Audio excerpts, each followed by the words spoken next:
What's your name?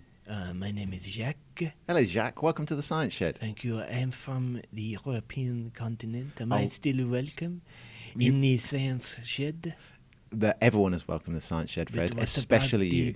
The Brexit. Yeah, we're not too happy about Brexit, but the good thing about the Science Shed is it's available all over the world. Do I not need some new visa to come You don't need a here? visa to listen to the Science Shed. Everyone is welcome. That's great. So the Science Shed's a science podcast that comes out every 2 weeks. It's me. I'm Stephen Lee. I'm a university academic from the University of Cambridge.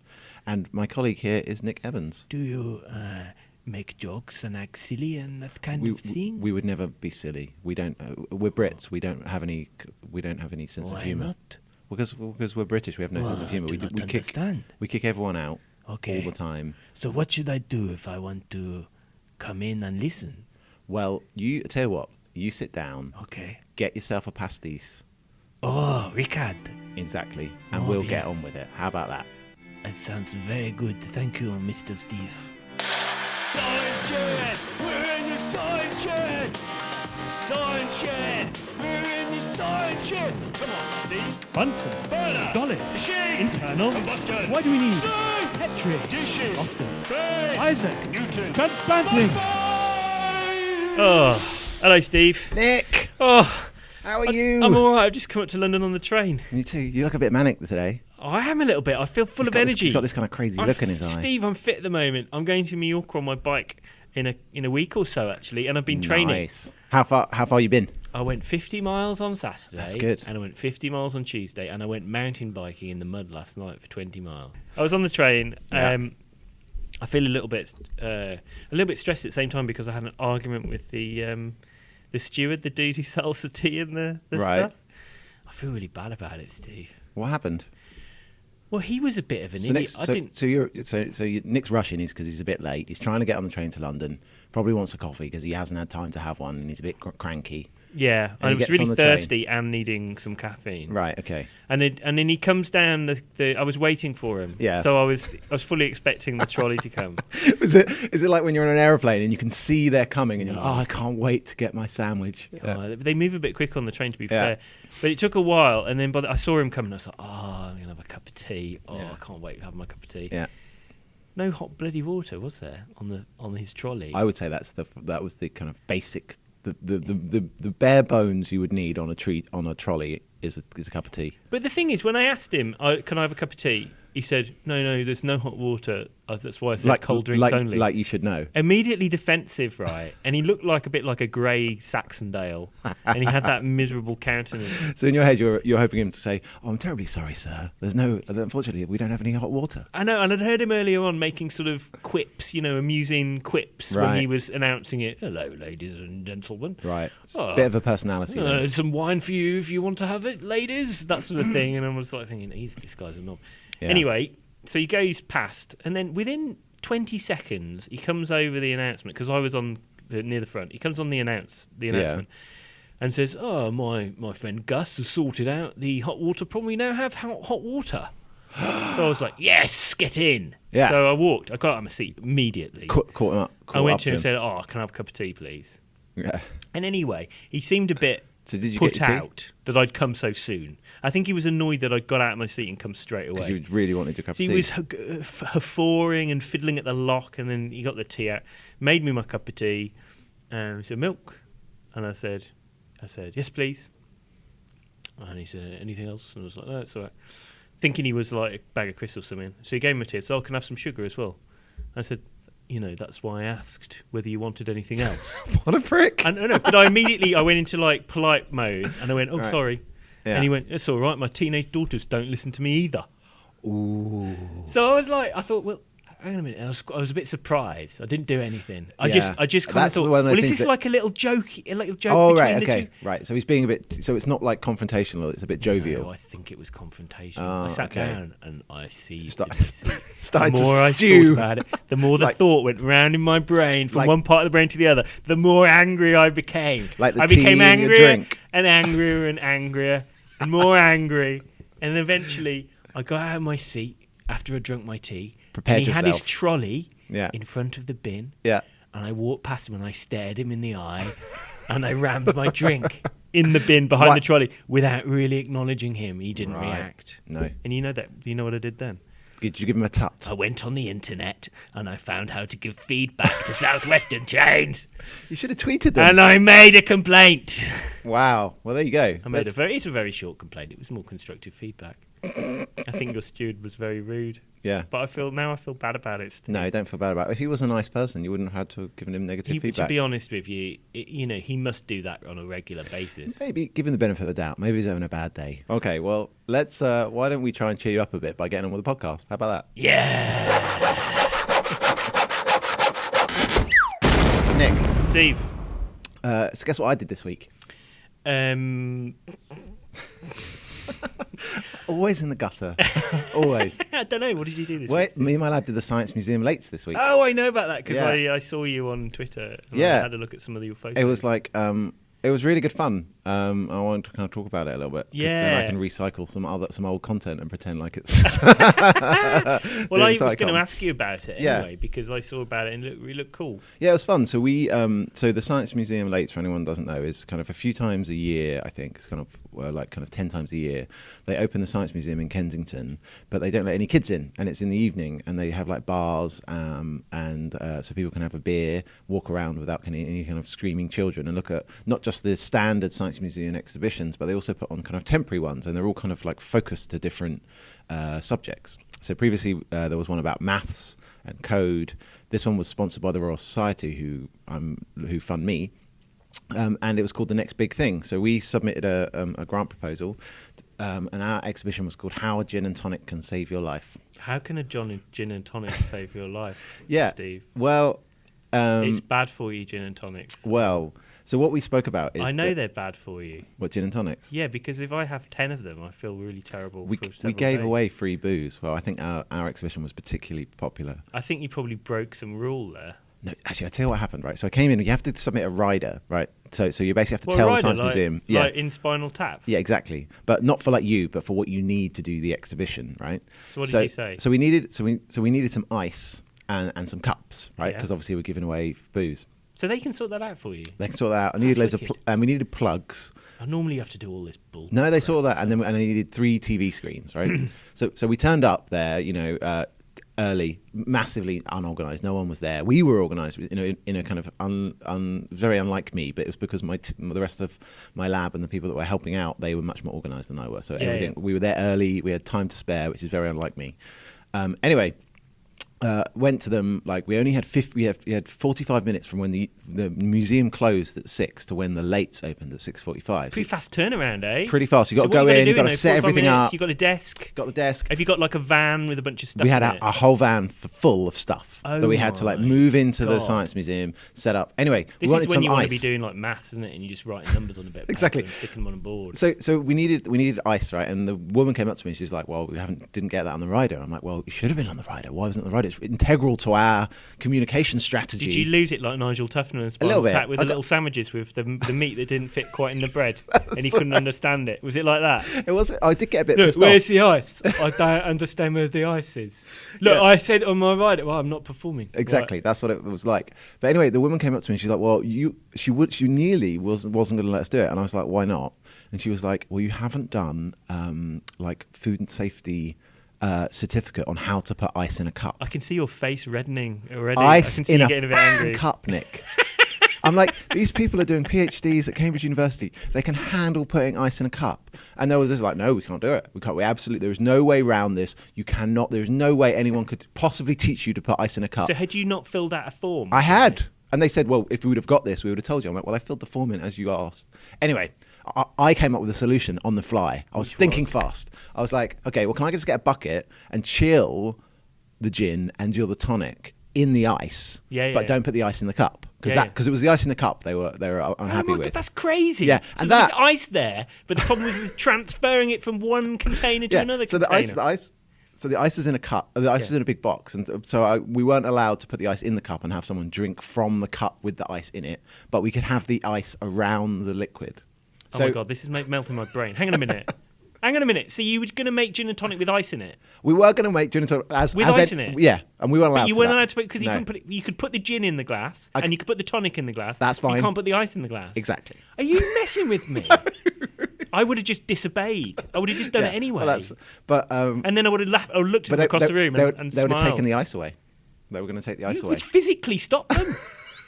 I should have had a fight in the science museum. Why are they going to do that? I can't believe know. it. Anyway. I feel really angry. Yeah, it's just annoying, right? Vicariously. So let me walk you through why a gin and tonic can save your life, actually, so we can actually do, rather than just my annoyance, we can actually do some, actually what the science Come behind on, it was Steve. fun. I think I've got a good idea of why gin Yeah. and tonic can save your life because I know a bit about what's in tonic. That's right. Well, so what is in tonic, Nick? Well, there's quinine, isn't there? There is quinine. So quinine is the compound in tonic that makes it bitter, Yeah, which yeah. is the nice Delicious. bit. Yeah. Oh, delicious. And tonic, Oh, I in love fact, do you know what? I've got it from here. India, isn't I'm going it? to show Nick a picture Is of it all from India, the tonic? structure. No, not anymore. It's all synthesized now. Is it? Yeah. So tonic is not natural? No. Well, it was originally isolated from tree bark, but Yeah, now you yeah. just make it out of bottles of chemicals. Ligarium something like Yeah. that. So I'm going to show Nick. This is the structure of quinine. I've got it here because I've still got it from our night in the science museum.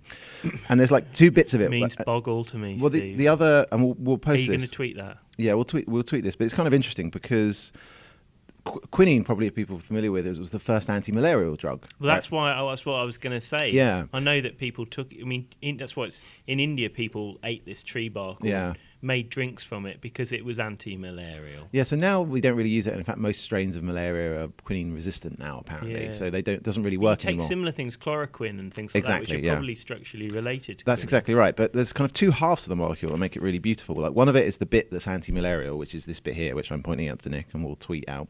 And the other part is this bit, and that's the bit that makes it glow blue. Oh, So if wow. you've ever been in a club or something and you've seen like somebody with a blue glowing drink under a black light, in the club, it's almost certainly a G&T. in the club, Well, it's almost certainly a... God, I didn't know 50 Cent was here. in the club. We've got to sample that and put that behind a beat. God, I didn't know 50 Cent was here.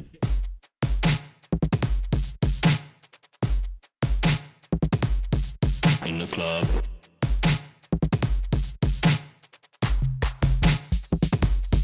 In the club.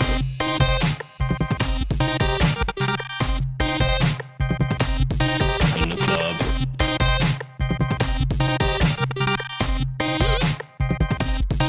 In the club. And the other part is this bit, and that's the bit that makes it glow blue.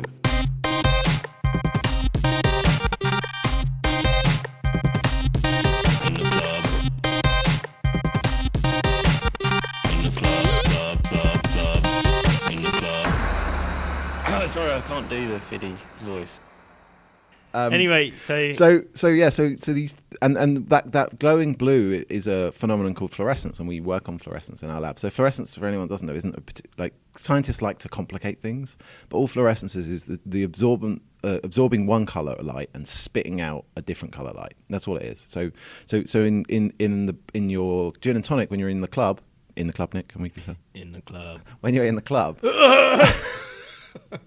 Oh, sorry, I can't do the fiddy voice. When you're in the club, I'm so down with the gangster. you really are, aren't you? We're so Is he we're still so current street. fiddy? No, he's not. I don't think. I had a T-shirt once that my cousin-in-law, Yeah.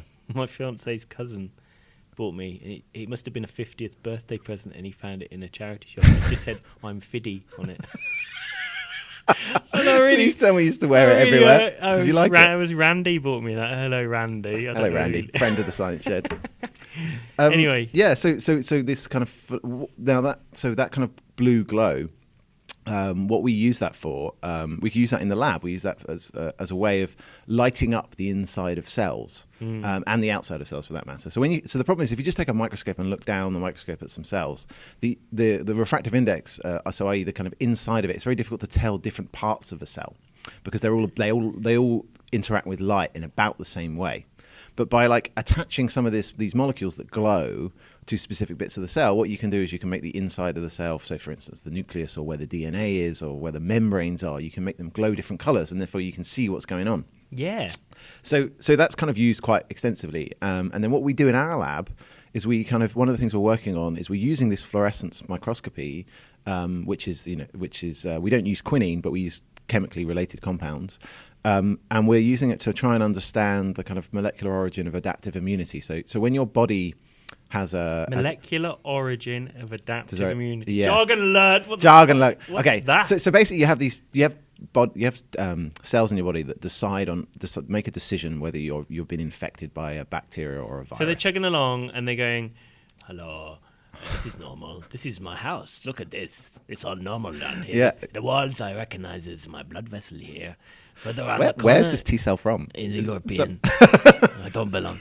And then a bit later on, "Who's that man? Exactly. So, but What's that? So what He's not in my house. Yeah. So these cells. I gotta kill him." That was a killer T cell, was it? I think I'm a macrophage. Okay, Killer fair. T cell is more like this. Hey, mate, okay, yeah, we go Hello. around. Yeah, it's normally like that. But then A bit dopey. Yeah, you get switched on by someone else. And Exactly. someone comes along and goes, "Hello, Mr. T cell, I got something for you." And then he goes, Lazarus back. "Okay, I got to kill. Yeah."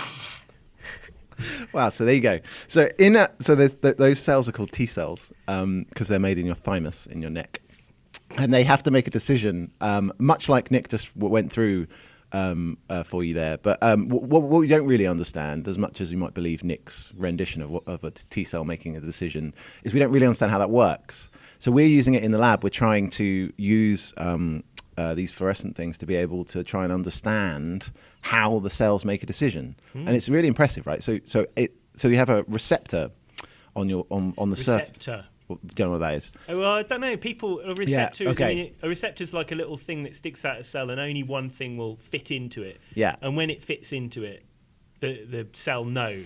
It's like The a se- little. yeah, sensor. this is a sensor. Yeah. Yeah, So there's a little sensor. sensor. So the cell that in your body, it's been shown that you have all these cells going around to check whether you're infected.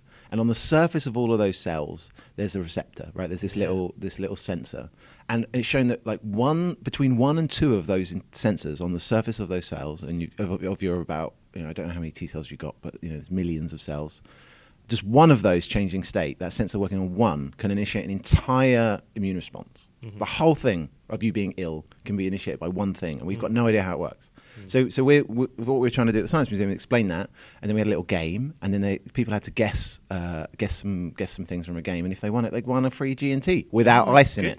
They won Without a ice in game. it. They had a little game, me. yeah. So, but to be honest, when we started off, we went and bought. So what we had to do, Nick, we had to go and buy the gin, right? So I went into Sainsbury's, and I'm there with my PhD student, and I was like, how much gin do we need? And so we made a little kind of quick back of the envelope calculation, like how many gins we're going to give away, and I was like, okay, well, we'll probably need about 3 or 4 bottles of gin. Right? 3 or 4 bottles of gin. And he was like, But how many people? No, 3 or 4 bottles of gin. That's how many shots in a bottle of gin? 30. 30 shots. That Yeah. doubles or normals? To normal singles. Okay, so 4 times 3, 120 shots. Yeah, over about a 4-hour period or something. And how many people visited your little store? We don't know, but there was about 5,000 people in the Science Museum. That's It was pretty cool. massively Did busy you do the any whole time. feedback stuff? I haven't done it yet, but I'm going to. So it was kind of. So we were there, and I was like, "Oh, we need a few bottles." And my PhD student, I think we need 10 bottles of gin, Yeah, Steve. I think that's fair enough. And I Because was you like, can always keep them. That's exactly what Where we've are they done. now, Steve? They're in the lab. How many do you have left? We've got like 3 bottles What are left. you going to do with them? We're going to drink them on Friday. Bosh. I hope they're high quality. It's Gordon's.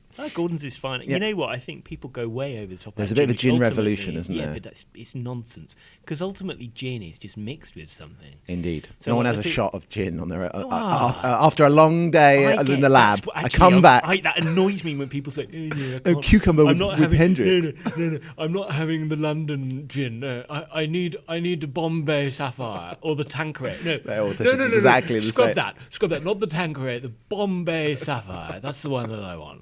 So just to kind of finish, it was like, so they set the team set up, and I had to pissed off. Yeah. Because I had to go and do another podcast. I'm moonlighting on a different podcast on Level Up Human, which is a great podcast. All our listeners should check it out. Hello, Level Up Human. Yeah. But anyway, I came back, and we had like loads of like there was just swamped. There was like a few different exhibitions all in one place, and we were put in the dark bit because we had like all of our like chemical glassware all lit up. And we came back, and like we were basically the busiest one. And you could see all the other people looking back. They were a bit jealous. And it was because we had pretty colours and we gave away booze. It's pretty simple, really. That's the essence to any good science communication. Well it's done. free booze and pretty colours. Crikey. But it was great. I didn't really do much. My team did all. They did a great job. So I want to tell you about my public engagement experience as well. This week? Well, it wasn't this week. It's a while ago. Oh, but good. it just reminded me, you talking about trying to get various things at various parts of the day. Isn't it? Yeah. Yeah, so I do. We applied to do one at the BBSC, which it ended up being in East London. So Yeah. it was in a park in East London, Bethnal Green Park. Yeah, I know Bethnal Green Park. Yeah, Very nice. So we had a big tent there. Oh, yeah. This is a couple of years ago now, and we had this. We've got this thing called the Stem Cell Mountain. Right. Have I told you about the Stem Cell Mountain? No, but why are you putting the emphasis on cell? Stem Cell Mountain. Stem cell mountain. I don't It's a know. stem cell mountain. Stem Cell Mountain. Stem cell. I'm terribly sorry. Anyway, Okay, no, tell me about the stem cell mountain. So my colleague John, it's really his brainchild, but we developed it together, and it's this big. It's like a big table with a mountain in the middle, and there's a huge Archimedes screw. Right. Right? Sounds weird. What's that got to do with It's a stem screw. cells? Well, the idea is to show how stem cells differentiate into different. Oh, so they all go to the top of the mountain and they roll to different downsides It's of a the mountain. landscape of channels. Oh, I like that. So it's like And- differentiation, but shown in 3D. And you've got little knobs around the edge, so Yeah. the kids can move these knobs and they can change flippers and little jumpers to fire them. Yeah, how big is this? It must be about 6 feet in diameter. Oh, so it's big. It's a big thing, and it's about waist high. Cool. And the Archimedes screw is higher than a person. And so what do you do? Do you lift up Why- balls? Yeah, marbles, loads of marbles. And this is where I'm going. So you've got this big wheel that you turn round. Yeah. Okay, and the Archimedes screw Yeah. takes the marbles up. Yeah, It's so- designed so that the marbles catch, that they go up all the way in this big screw contraption Yeah. at the top. And then there are all these runs, like helter-skelter runs, which come Like out... Screwball Scrambles. Exactly. I tell you what you've made. You've made a combination of Screwball Scramble and Hungry Hungry Hippos. It's a bit like that, and it makes a noise exactly like Hungry Hippos, very loud noise. Right. But anyway, the marbles The go down trouble and with then they Hungry drop down. Hippos was that the plastic that the arm, because everyone just hammered the edge really hard, and the plastic always broke. Yeah. Why? Do you have the same problem with Stem Cell Mountain? Oh, a stem cell mount. No, we don't actually. It does break, but it's mainly to do. There's a system of pulleys. It's quite lo-fi. It's like basically does it look homemade? bike cables and things like that, Yeah. which attach everything and all the rest of it. Cool. But yeah, the marbles go down and the kids can control it. So we were doing this in this tent, and we got a number of other What exhibits. kids? How to old do. are the kids? These were little kids. Right. So like, don't know, 9, 10, 11. Okay. Thousands of them came through. I think it was something in the region of 3,000 to 4,000 kids Right. over the course of 2 days. Anyway, we started off with something in the region of 500 marbles. Do you know how many marbles we had left at the end of day 1? 7. About 40 marbles left. They were all pocketed. Right? Well, why so not? we're in Bethnal Green Marble at 5 shopping. p.m. in London. 5 I had to p.m. get 5,000 brown we M&Ms need- or we Ozzy need- wouldn't we go need- on stage. We need 500 marbles. Do you Right. know- so we Googled marble sellers. Marble shops. You know what? We found one. No. We went there on the bus and we bought 500 marbles. How much is that very 500 night. marbles I cost? can't actually remember now. You were literally the guy from Wayne's World, A aren't few you? £100. It may be 200 or 300 quid, something like that. It was like, But it was a great experience, and with that, I can't remember. We did feedback. So one of the problems with the feedback as well was they Yeah. did this board. So it's important to collect feedback if you're doing public course. engagement, Of because you course. need to know what the result was. Yeah, or whether So yeah. there's a board, and they had stickers, and at the top it was it's how much did you enjoy this? Yeah. And if you really enjoyed it, you put your sticker at the top, and if you didn't enjoy it, you put your sticker right at the bottom. Yeah. The problem was kids weren't big enough to put the stickers at the top, so we ended up. With So it's not the feedback is not about it's about the feedback form. The mechanism for yeah. feedback was flawed, not the quality Exactly. of the. I was not involved in the design of the feedback. I hasten to add. Okay. But it's a great experience, and it gives you, It's a like good you say, idea, with the though. gin and tonics, that was exciting because the stem cell mountain thing is a massive contraption that you can play with. So the kids Yeah. immediately gravitate towards it.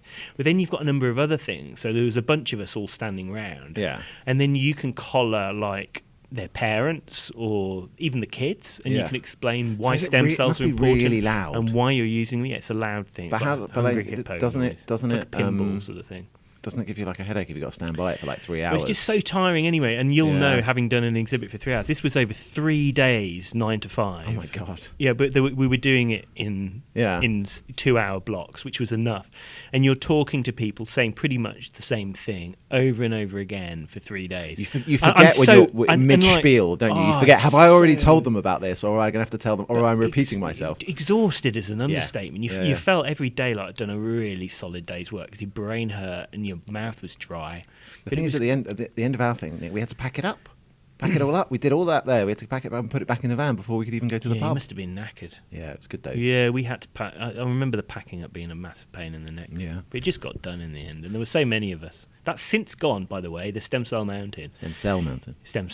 It's gone to Glastonbury. It's been It's to on tour. festival. Yeah, it's going to be at Glastonbury this year. So if any of you are lucky enough to get tickets, there are a number of free tickets to the roadshow. Can't you just from the uni gets. blag it and just stand by the Stem Cell Mountain for like? Yeah. So for a little bit. last year I had the opportunity to go to Glastonbury, but the thing is, I'm a grown up now, Steve, and there are students arguably who may appreciate more getting a free Glastonbury ticket. This year they're not so sure because Radiohead are headlining. So if I have the opportunity, I think I'm going to elbow the Nick, PhD students out of the way. You're in that position of power now. You can make that call. I can make the call, but then feel bad about it. I've got too much of a conscience, Steve. I can't deal with it. Nah. If I did it, I'd enjoy it so much, but I'd also feel guilty about it. Use your powers for bad. It. Yeah. But anyway, yeah. So Stem Cell Mountain. If you're around in any of the summer festivals, sounds fun. It'll be at Cheltenham Science Festival. It'll be at Glastonbury. Does the Stem Cell It'll Mountain be at have a Twitter Festival, I account? think. It doesn't yet have a Twitter account. You should totally get a Twitter account, and we can tweet it. We need a website. The problem with it is, like anything, is having the time to invest in these things. If you've got the time to build a Stem Cell Mountain, you've got the time to make a Twitter account for it. I reckon it doesn't take long, and you can just take a picture of it, and then it will look good. I'll and then we talk to John about it. All right, get it off the ground. Should we go get him now?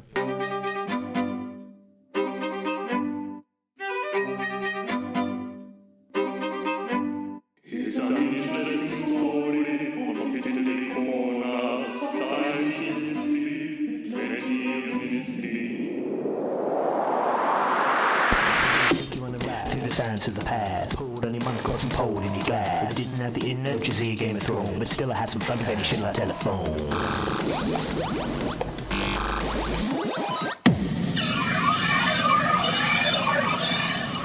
This is a bit of a colour special. We're talking about colours all the time. I want to carry on talking about colours. Are we talking about colours? We're talking about fluorescence. Oh yeah, things glowing. Colours, you're right. So, I'm taking us back to Newton again. Oh my goodness! It gets even better. No, again. I thought we've done 2. We haven't even scratched the surface. Come on then. Right. So people haven't listened to it. Go back and listen to the previous 2 podcasts where I get really excited about Isaac Newton's letter. So they're podcasts 20 and 21, I believe. Okay. So what I've done is I found a letter that when Sir Isaac Newton wrote a letter to the Royal Society talking about his discovery that light is composed of different colours. Yeah. And last time we finished with this sentence, which was amidst these thoughts, I was forced from Cambridge by the intervening plague. Yeah, that's what he said, though. You know, he had that Italian manservant he was having sexual relations with. Yeah, Smithers. Yeah. He just went on a big I reckon he was going on a bender through just a 2-year bender. East London. With his Whiskey, Italian maybe with manservant. gin or whatever. Good old Newton. So I'm going to keep going because I think it gets good, right? So he's like, does it, Steve? Does it get good? So he's forced from Cambridge, 1771. Is this the diaries of Isaac Newton? It's one letter. This is one paper. All right. Right.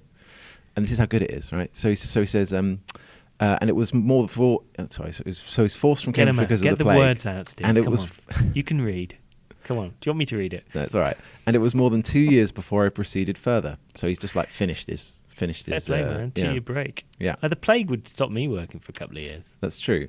But then, having thought on a tender way of polishing proper for metal, whereby, as I imagined, the figure also would be corrected to the last. So, what that means, if you remember last time, he basically realised that lenses focus light to different planes, right? So we spoke about color, chromatic aberration. This is right? like images going blurry in a Yeah, colour. you kind keep of on saying they're way. blurry, but they're not going blurry. They're They're a focusing. bit blurry. No, it's not blurriness. It It's looks focusing blurry. to different Yeah, planes. but when you look at the picture, it looks blurry. It's like the edges are all coloury blurry. That's There's chromatic the aberration. the colours separate. Yeah, because but it they're being looks blurry. It's not a blurriness. Yeah, but it looks blurry. doesn't- Oh my God, Steve! It doesn't matter how I'm you going. say it. He's literally got out of his chair. But what he realised, and this is so what he realised is that the reason they're being focused on different planes is because light undergoes this refraction, right? It's bent by glass, Different amounts. different colours. But if you bounce it off a shiny surface, Yeah. it like bouncing light off reflection Yeah. doesn't matter about the color with reflection. It's only when it goes through a different medium it gets diffracted differently. So if you imagine taking a flat mirror and curving it, Yeah. so it was in the shape of a what's called a parabola. Yeah. What you can do there is you can then light gets focused by reflection rather than refraction. So you don't get that You don't get it. blurriness. It's not blurriness. But he didn't know how to polish metal. So because of the plague, he dicks about for a bit, working how to make metal shiny. Yeah. Because that was the trouble. Because to make metal shiny to reflect light in an effective way, you've got to polish it well. You And reckon he he was reckons- getting his Italian friend to help him So polish? polishes metal. Come and help me polish my Listening metal. to YMCA polishing metal. Yeah. So anyway, he does it 2 years. He builds a microscope, right? Sorry, builds a telescope. He said, I began to try what might be affected in this kind, and by degrees so far perfected an instrument by which I could discern Jupiter's 4 concomitants. So he could see the moons of Jupiter from looking at it. He says, I could also discern the moon-like phase of Venus, but not very distinctly, nor without the niceness of disposing of the instrument. So he has a little go. He builds a microscope. In fact, today that's called a Newtonian reflecting microscope. So if you go into a shop and buy a telescope, there are two types, right? There's the so-called Galilean, which is kind of what you think of when you in your mind when you're imagining a telescope. Yeah. And then there's also a Newtonian reflecting telescope, and the way that works is it doesn't have a second lens. Yeah. So it's just got this shiny mirror in the back, Yeah. and it's the curvature of that parabola, the curvature of that mirror that focuses all of the light down to a point, and then you don't get the chromatic aberration. So anyway, he's happy with his idea, but he hasn't built a good enough telescope. And he says, from that time I was interrupted till this last autumn when I made another, and as that was sensibly better than the first, they will still be brought to much greater perfection by their endeavours. Oh God, that's a hard one. So basically, he makes. Clever boy.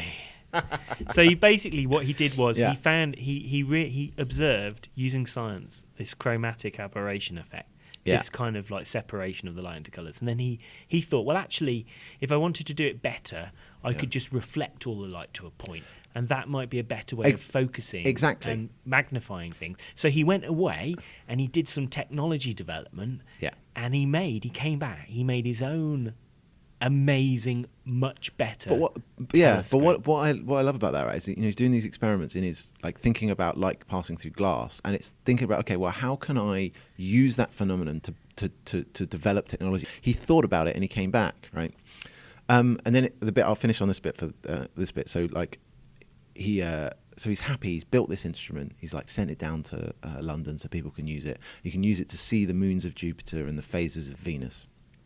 And then he goes, and I like this because, in my lab we build microscopes. I'm thinking of stealing this quote and putting it on our website. Okay. I have sometimes thought to make a microscope. Is that it? Oh That's my the whole God. sentence. He just I finishes have there. sometimes thought to make a microscope. That's probably just to freak out Robert Hooke. Yeah, who was that's the exactly right. microscope dude. In a minute, we won't talk about it now, but he actually goes and slags off Robert Hooke because he's like, Robert Hooke's supposed to be this badass of microscopy. I thought about it for 2 years and polished the metal, and it kicks the arse out your microscope. Yeah. And he did this all while just by thinking about it. Isn't it cool? He's a horrible man, isn't he? Oh, why do you hate him? I think this is beautiful. Anyway, more of Good. Newton to come. Oh, God.